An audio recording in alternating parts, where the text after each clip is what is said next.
যারা যান না কীর্তন শুনতে, তাদের সঙ্গে তো দেখা হয় না, বছরে একবার। তো বছরে একবার যখন আপনাদের চরণে এলাম, আমার এই নাটনার হরিবাসরের জন্য ভিক্ষার ঝোলাটা আপনাদের কাছে পাতলাম। 10 মিনিট, বেশি নয়।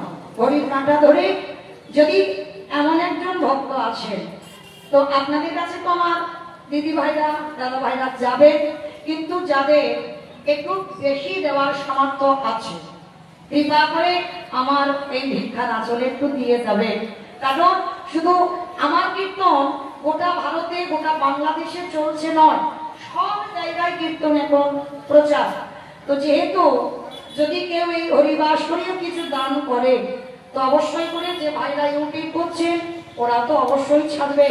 তো দেশ বিদেশের ভক্তরা অন্তত দেখতে পাবে যে নাটনার মানুষ আছে যে ভগবত সেবায় কিছু দেবার মতো। প্রেম সে বলো নিতাই গৌর প্রেমানন্দে হরি বল হরি বল। তো মাইরা একজন ভক্ত তো আসে অন্তত 500 দেবার মতো, একটু বেশি বেশি আমার কাছে, সঙ্গে একটু বড় লোক ভিখারি তো, গরিব না, একটু বেশি বেশি দিতে হবে। যারা যারা বেশি বেশি একটু দেবে, যারা 100 টাকা আমার এক দিদি ভাই দিলেন, আমার রাধারানীর কাছে প্রার্থনা করব আমার রাধারানী যেন ভক্তের মনোভাব